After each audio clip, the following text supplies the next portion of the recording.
नमस्कार, डॉक्टर सुनीता खरे, नाशिक येथील सुजय नेत्रसेवा या नेत्रचिकित्सालयाची नेत्रतज्ञ संचालक आणि आपण पाहत आहात सुजय आय केअर हे यूट्यूब चॅनल. आपल्या आजूबाजूला असणारे बरेचसे आजी आजोबा असे बोलताना आपल्याला दिसतात, आमच्या काळात नव्हता बाई लहान मुलांना इतक्या लवकर चष्म्याचा नंबर लागत. आता बघा, पहिली दुसरीच्या मुलांना देखील किती मोठा नंबरचा चष्मा लागलेला असतो. खरं तर आजी आजोबांच्या बोलण्यामध्ये थोडंफार तथ्य नक्की आहे. आजच्या बदलत्या काळामध्ये नंबरचा चष्मा लागण्याचं प्रमाण नक्कीच झपाट्याने वाढताना आपल्याला दिसत आहे.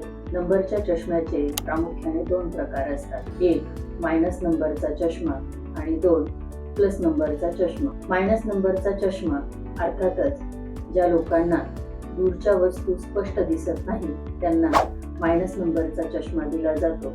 याच कंडिशनला मायोपिया असं म्हटलं जातं. आज आपण मायोपिया म्हणजे नेमकं काय, मायोपियाची कारणं कोणती, मायोपियाची लक्षणं कोणती, मायोपियावर कोणते उपचार आहे याबद्दल सविस्तर माहिती जाणून घेणार आहोत. आज सध्याच्या काळामध्ये संपूर्ण जगामध्ये मायोपिया अर्थात मायनस नंबर लागण्याचं प्रमाण खूप झपाट्याने वाढत आहे. सध्याच्या स्थितीमध्ये साधारण 2.5 अब्ज लोकांना मायनस नंबरचा चष्मा आहे आणि 2050 पर्यंत हे प्रमाण साधारण 5 अब्ज एवढं होण्याची शक्यता आहे. आणि हो, आपला भारत देश देखील यामध्ये मागे नाही बरं का.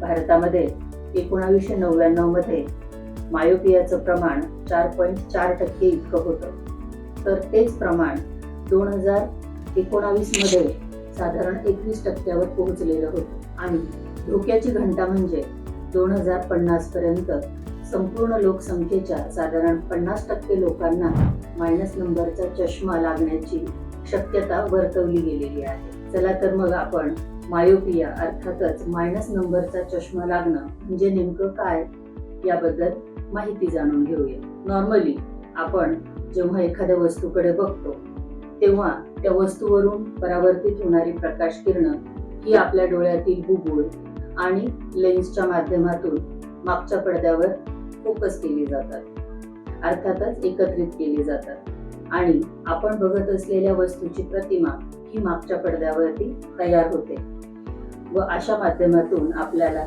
त्या वस्तूचं दृष्टीज्ञान होत असतं. परंतु काही व्यक्तींमध्ये डोळ्याचा आकार किंचितसा लांब असल्यामुळे किंवा डोळ्यातील हा जो कॉर्निया आहे अर्थात बुबुळ हे अधिक वक्र असल्यामुळे किंवा अधिक कर्व्ड असल्यामुळे ते बघत असणाऱ्या वस्तूची प्रतिमा ही मागच्या पडद्यावर अर्थात रेटिनावर फोकस होण्याऐवजी ती रेटिनाच्या किंचितशी अलीकडे फोकस होते.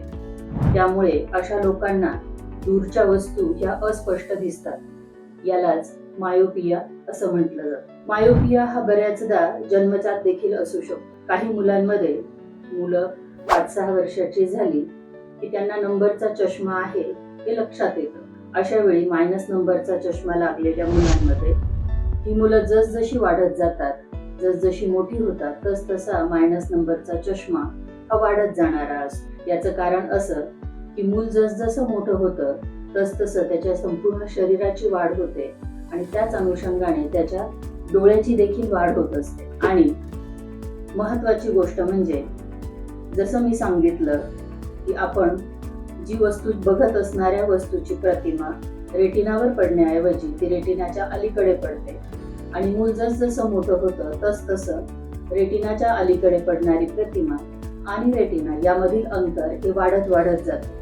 त्यामुळे मायनस नंबरचा चष्मा हा मूल वाढत जाईल, वय वाढत जाईल, तसतसा वाढत जाणारा असतो. परंतु एकदा मुलाचं वय 18 ते 20 पूर्ण झालं की संपूर्ण शरीराची वाढ पूर्ण होते आणि अशा वेळेस मायनस नंबर हा स्टेबल होतो किंवा स्थिर होत असतो. अगदी 1-2% लोकांमध्ये हा मायनस नंबर 20 वर्ष वयाची पूर्ण झाल्यानंतरही वाढत राहतो. त्याला आपण पॅथॉलॉजिकल मायोपिया असं म्हणत असतो. मायोपियाची कारणं: 1.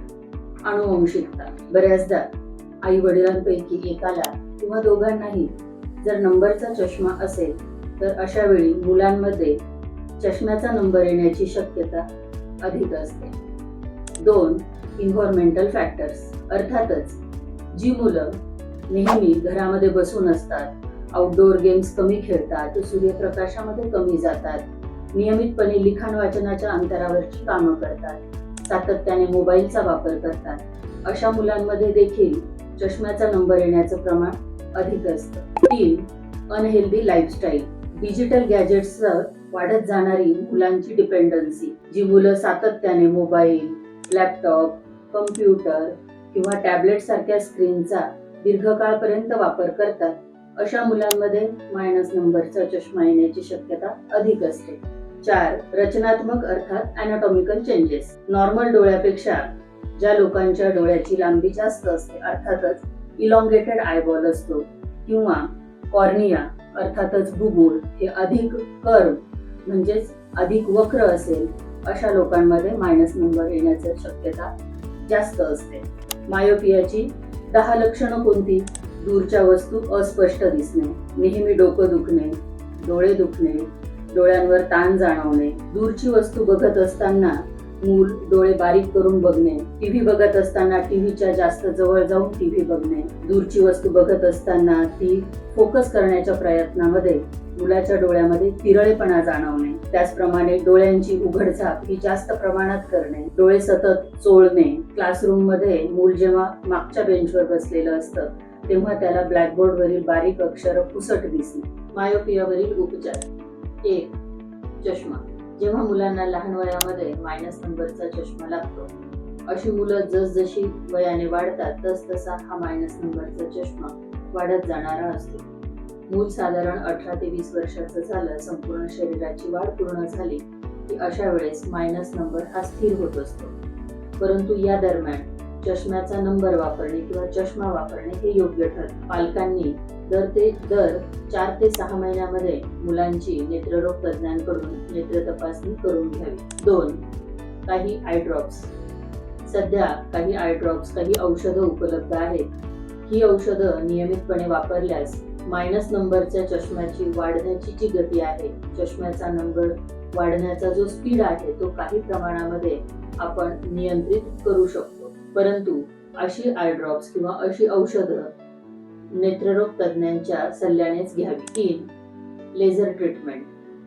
मूल एकदा 18 ते 20 वर्षाचं पूर्ण झालं, चष्म्याचा नंबर स्टेबल झाला, स्थिर झाला की अशा वेळेस लॅसिक लेझर, कॉन्टुरा लेझर किंवा PRK या ट्रीटमेंटद्वारे मुलाची चष्म्यापासून मुक्तता करता येते. 4. ICL, IPCL. काही मुलामुलींमध्ये, तरुण तरुणींमध्ये लेझर ट्रीटमेंट करणं शक्य नसेल, अशा वेळेस ICL किंवा IPCL या उपचार पद्धतीने चष्म्यापासून मुक्तता मिळू शकते. चष्मा न वापरल्यास कोणते दुष्परिणाम होतात? एखाद्या मुलाला नंबरचा चष्मा असेल आणि असे मूल चष्मा नियमितपणे वापरत नसेल, तर अशा मुलाची डोळ्यांची नजर कायमची कमी होऊ शकते. त्यालाच आपण अँब्लॉयपिया किंवा साध्या सरळ भाषेत आळशी डोळा किंवा लेझी आय असे म्हणतो. जी मुलं चष्मा नियमितपणे वापरत नाही, अशा मुलांमध्ये डोळ्यात तिरळेपणा येण्याचा देखील धोका असतो. आज आपण मायोपिया बद्दल सविस्तर माहिती जाणून घेण्याचा प्रयत्न केला. तरीही आपल्या मनामध्ये मायोपिया किंवा मायनस नंबरचा चष्मा याबद्दल काही शंका, काही प्रश्न असतील तर आम्हाला कमेंट बॉक्समध्ये नक्की सांगा. आणि हो, आजचा व्हिडिओ आपल्याला कसा वाटला हे आम्हाला नक्की कळवा. आणि सुजय आय केअर या YouTube चॅनलला लाईक, शेअर आणि सबस्क्राईब करा. कारण निसर्ग डोळे देतो, आम्ही त्याची काळजी घेतो. धन्यवाद.